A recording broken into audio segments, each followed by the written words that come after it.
அனைவருக்கும் வணக்கம். இன்றைய பதிவில் நம்ம பார்க்க போகிற முக்கியமானது என்னவென்றால், கடகராசிக்காரர்களுக்கு சனிப்பெயர்ச்சி எப்படி இருக்கும் என்பதை பற்றி தான் இந்த பதிவின் மூலம் இப்போ நம்ம தெரிஞ்சுக்க போகிறோம்.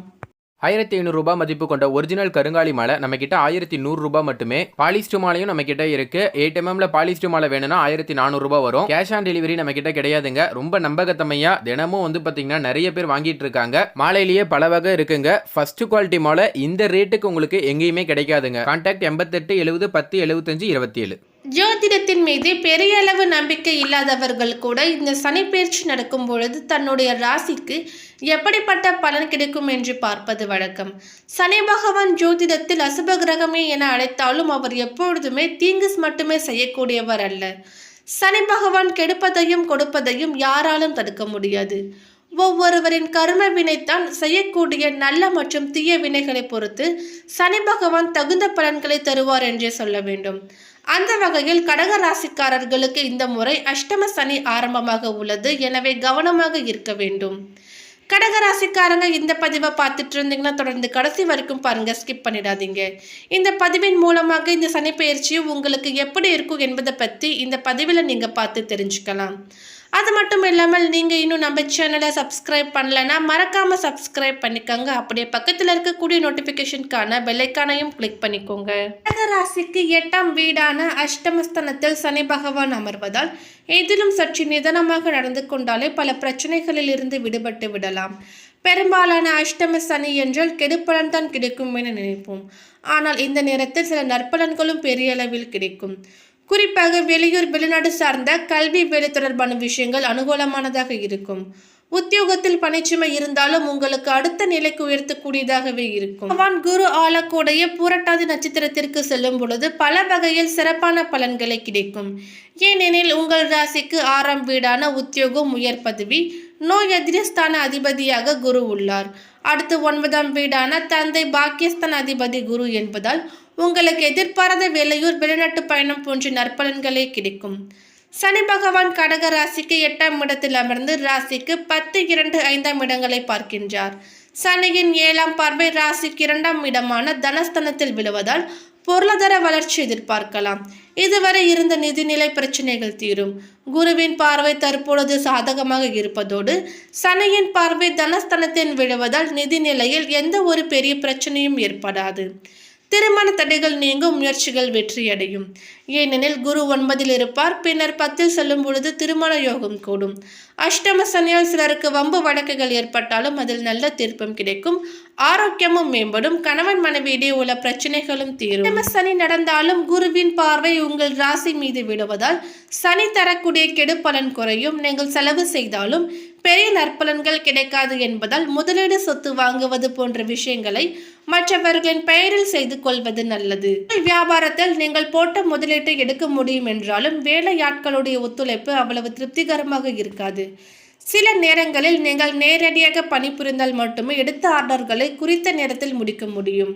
அதிக முதலீடுகளை தவிர்ப்பது அப்படி அவசியம் என்றால் குடும்ப உறுப்பினர்கள் பெயரில் செய்வது நல்லது.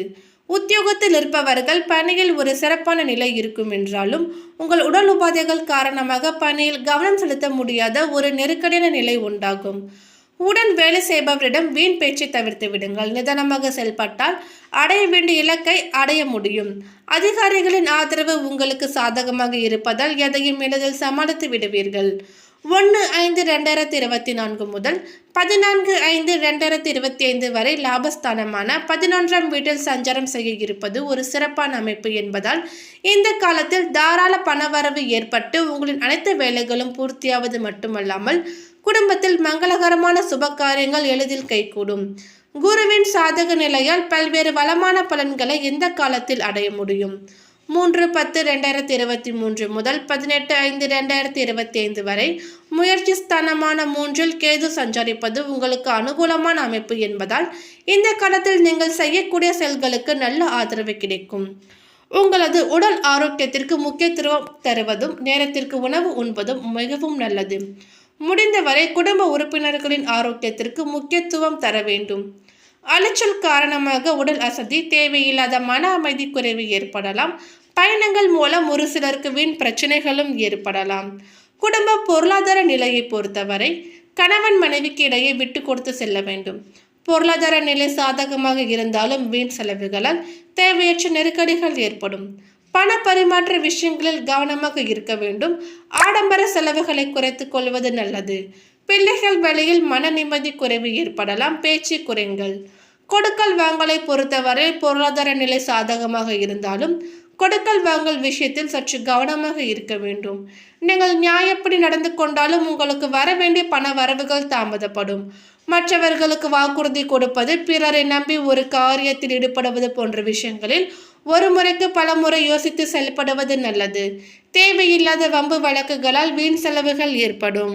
தொழில் வியாபாரத்தில் நல்ல வாய்ப்புகள் கிடைக்கும் என்றாலும் வேலையாட்களுடைய ஒத்துழைப்பு அவ்வளவு சிறப்பாக இருக்காது. அனைத்து செயலிலும் நீங்கள் நேரம் காலம் பார்க்காமல் உழைத்தால் மட்டுமே போட்ட முதலீட்டை எடுக்க முடியும். உங்களுக்கு தொழில் நிமித்தமாக வேலைப்பளு அதிகரிப்பதால் ஓய்வு நேரம் குறையக்கூடிய ஒரு சூழ்நிலையும் உண்டாகும். நேரத்திற்கு சாப்பிட முடியாத சில விஷயங்களை தியாகம் செய்தால்தான் தொழிலில் உங்கள் பெயரை நிலைநாட்ட முடியும். உங்களது ஆரோக்கியத்தில் கவனம் செலுத்துவதும் பேச்சில் பொறுமையோடு இருப்பதும் நல்லது. நீங்கள் நல்லதாக பேசினாலும் மற்றவர்கள் அதனை தவறாக எடுத்துக்கொள்வார்கள். வயிறு சம்பந்தப்பட்ட பாதிப்புகள் ஏற்படலாம் என்பதால் இயற்கை உணவுகளை உட்கொள்வது நல்லது. மற்றவர்கள் விஷயத்தில் தலையிடாமல் இருப்பதும் பண உதவிகளை மற்றவர்களுக்கு செய்வதை தவிர்ப்பதும் நல்லது. மாணவ மாணவிகளுக்கு நீங்கள் சரியாக படித்தாலுமே ஞாபக மறதி காரணமாக அடைய வேண்டிய மதிப்பெண்களை அடைவதில் இடையூறுகள் ஏற்படலாம். ஆரோக்கியத்தில் சற்று கவனம் செலுத்துவதன் மூலம் எதிலும் சுறுசுறுப்பாக செயல்பட முடியும். தேவையற்ற பொழுதுபோக்குகளையும் வீண் சகவாசத்தையும் குறைத்துக்கொண்டு தற்பொழுது படிப்பில் அதிக கவனம் செலுத்தினால் மட்டுமே நல்ல மதிப்பெண்களை பெற முடியும். செவ்வாயின் நட்சத்திரமான அவிட்டத்தில் உங்கள் ராசிக்கு 8 சஞ்சரிக்க இருப்பதால் உடல் ஆரோக்கியத்தில் கவனம் செலுத்த வேண்டும். நேரத்திற்கு சாப்பிடுவது, வண்டி வாகனங்களில் செல்கின்ற பொழுது நிதானமாக செல்வதும், பேச்சில் பொறுமையோடு இருப்பதும், பிறர் விஷயத்தில் தலையிடாமல் இருப்பதும் நல்லது. குரு பகவான் பாக்கியஸ்தானமான 9 சஞ்சரிப்பதால் பொருளாதார நிலை சிறப்பாக இருந்து குடும்ப தேவைகள் அனைத்தும் பூர்த்தியாகும். சுப காரியங்கள் கைகூடக்கூடிய வாய்ப்புகள் உண்டு. தொழில் வியாபாரத்தில் அலைச்சல்கள் இருந்தாலும் அடைய வேண்டிய இலக்கை அடைவீர்கள். உத்தியோகத்தில் இருப்பவர்களுக்கு வேலை போல இருந்தாலும் அதற்கான சன்மானமும் கிடைக்கும். மற்றவர்கள் பணியை நீங்கள் செய்ய வேண்டி இருக்கும். அதிகாரிகளின் ஆதரவு சிறப்பாக இருப்பதால் எதையும் எதிர்கொள்ள முடியும். விநாயகர் வழிபாடு உங்களுக்கு நன்மைகளை கொடுக்கும். அடுத்ததாக சனி பகவான் 8 சதி நட்சத்திரத்தில் சஞ்சரிப்பதால் எந்த ஒரு காரியத்திலும் ஒரு முறைக்கு பல முறை யோசித்து செயல்படுங்கள். எடுக்கும் முயற்சிகளில் எதிர்நீச்சல் போட வேண்டிய ஒரு நிலை இருக்கும். பொருளாதார நிலை ஏற்றமாக இருக்கும். சக்திக்கு மீறிய வீண் செலவுகள் உண்டாகும். உடல் ஆரோக்கியத்தில் கவனம் எடுத்துக் கொள்ளுங்கள். மனைவி, பிள்ளைகளின் ஆரோக்கியத்திற்கு முக்கியத்துவம் தாருங்கள். தொழில் வியாபாரத்தில் மறைமுக எதிர்ப்புகள் அதிகரித்து உங்களுக்கு கிடைக்க வேண்டிய லாபங்கள் தடைப்படும். வேலைக்கு செல்பவர்களுக்கு அலைச்சல் காரணமாக ஓய்வு நேரம் குறையும். உயர் அதிகாரியின் அதிருப்திக்கு ஆளாக நேரிடும். உங்கள் பணியில் மட்டும் கவனமாக இருங்கள். அடுத்ததாக உங்கள் ராசிக்கு 8 சஞ்சரிக்கும் சனி வக்ரகதியில் இருப்பதால் பொருளாதார நிலை அவ்வப்பொழுது சற்று சாதகமாக இருக்கும். ஆரோக்கிய பாதிப்புகள் விலகி எதிலும் சுறுசுறுப்பாக செயல்படுவீர்கள். பண வரவுகள் சற்று சாதகமாக இருந்து உங்களுடைய தேவைகள் அனைத்துமே பூர்த்தியாகும். நெருங்கியவர்களின் உதவியால் ஒரு சில ஆதாயங்களை அடைவீர்கள். தொழில் வியாபாரத்தில் இருந்த நெருக்கடிகள் விலகி லாபகரமான பலன்களை பெறுவீர்கள். எதிர்பார்த்த அனுகூலங்கள் ஏற்பட்டு உங்களது நெருக்கடிகள் குறையும். உத்தியோகத்தில் இருப்பவர்களுக்கு நல்ல வாய்ப்புகள் கிடைப்பது, கடினமான பணிகளை கூட எளிதில் செய்து முடித்து நல்ல பெயர் எடுப்பீர்கள். அதிகாரிகளின் ஆதரவு சிறப்பாக இருக்கும். வேலையூர் தொடர்புகள் அனுகூலமான பலன்களை பெறுவீர்கள். 6/2024 முதல் 15/11/2024 வரை வக்ரகதியில் சஞ்சரிப்பதாலும் குரு லாபஸ்தானத்தில் சஞ்சரிப்பதாலும் உங்களுக்குள்ள நெருக்கடிகள் எல்லாம் குறைந்து வளமான பலன்களை பெறுவீர்கள். பொருளாதார நிலை சாதகமாக இருந்து அனைத்து தேவைகளும் பூர்த்தியாகும். குடும்பத்தில் மங்களகரமான சுபகாரியங்கள் கைகூடி மகிழ்ச்சி அளிக்கும். அசையும் அசைய சொத்துக்கள் வாங்க வேண்டும் என்ற உங்களுடைய எண்ணங்கள் நிறைவேறும். கொடுக்கல் வாங்கல் ரீதியாக ஏற்ற மிகுந்த பலன்களை அடைவீர்கள். தொழில் வியாபாரத்தில் நெருக்கடிகள் விலகி நல்ல லாபங்கள் கிடைக்கும். நவீன யுக்திகளை பயன்படுத்தி தொழிலை அபிவிருத்தி செய்வீர்கள். உத்தியோகத்தில் இருப்பவர்களுக்கு பதவி உயர்வுகள் கிடைப்பது மட்டுமல்லாமல் உங்கள் மீது இருந்த அவப்பெயர்கள் எல்லாம் விலகிவிடும். மேலும் இந்த சனி பெயர்ச்சியின் பொழுது உடன் இருப்பவர்களை அனுசரித்து செல்ல வேண்டும். பயணங்களின் போது மிக கவனமாக இருக்க வேண்டும். சில விஷயங்கள் துவக்கத்தில் சாதகம் இல்லாமல் இருந்தாலும் முடிவில் வெற்றி உங்களுக்கே உண்டாகும். பரிகாரமாக சனிக்கிழமைகளில் சக்கரத்தாழ்வார் நரசிம்மர் வழிபாடு செய்ய மன நிம்மதி தேடி வரும். சனிக்கிழமைகளில் வன்னி மரத்தை வலம் வர வேண்டும். தினமும் திருக்கோளாறு பதிகம் பாராயணம் செய்தால் நவகிரக தோஷம் விலகும். மேலும் இந்த தகவல் உங்களுக்கு பிடித்திருந்தால் லைக் பண்ணுங்க, ஷேர் பண்ணுங்க. இது போன்ற பல சுவாரஸ்யமான கணிப்புகளை நீங்க தெரிஞ்சுக்க எங்க சேனல் சப்ஸ்கிரைப் பண்ணிடுங்க. தேங்க்யூ.